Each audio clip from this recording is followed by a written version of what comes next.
Hello Earthlings! Hello Doodle! Today is March 2021, Saturday. No work today. So, if you are new to my channel, don't forget to click the subscribe button. And I am not a financial advisor. So, bago ka lang, so please subscribe. So, yesterday, we have the top one ANA in the closing market. It reached to 86.54. So, nangunguna si ANA sa nag-top number 1 sa US market. So, last, I think we have picture ANA in pre-market open. I think last 2 weeks ago here. This one.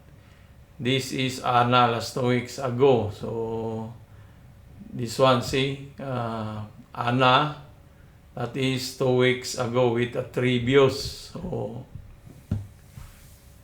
we have a prediction of ANA, it will go to this $8.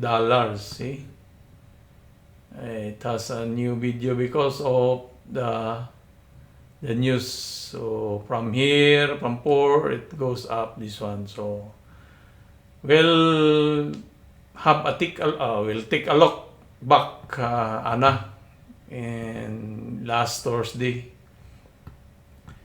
So ito yun si ANA, yung natin, dito natin na unang ginawang video, 3.77. Then ANA is pop up last Thursday to around, that is almost, I think, 100%. So congrats to those who vote it here, somewhere here with ANA. So you have a gain of 100%. So I thought ANA will be, after here, it will drop to this level, but it kept the price of ANA at 7. So na-maintain niya yung $7. So ANA is doing a kunso in this area. So this one, we need to see this in next week. If this ANA will break this 7.64. This is forming a ball plug. So, ball plug ang pinoporma niya. This one, the post. And we have this, the plug here. So, that is ANA doing. So, may ball plug siya. So, let us remove this arrow because we have done already.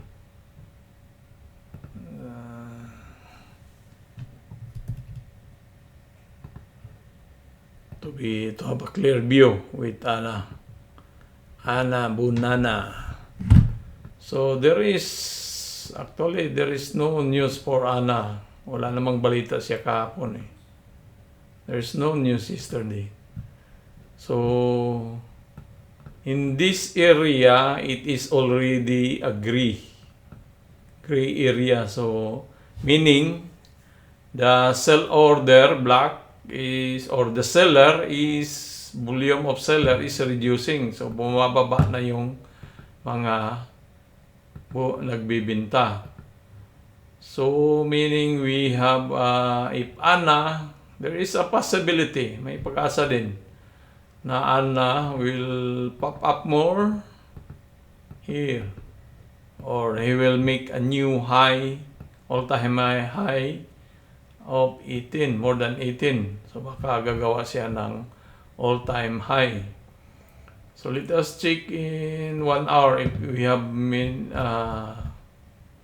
so there is no more.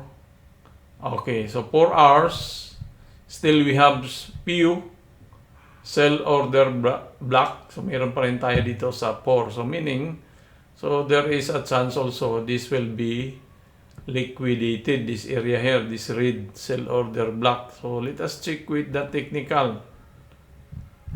So wala nang pulay-pula, no more. So we have a technical at 1 week, so at 7 and 8, almost 9. na maaari niyang i-trigger. So, this is our remaining sell order block. So, there is a possibility that we will hit this, but we don't know. Hindi natin mahulaan kailan, pero may malaking pag-asa, no?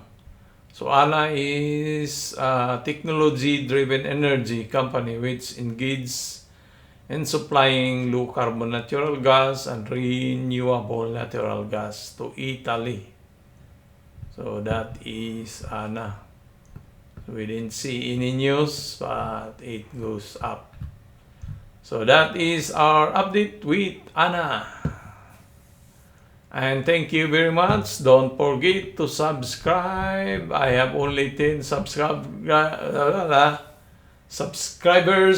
If you are new, please subscribe.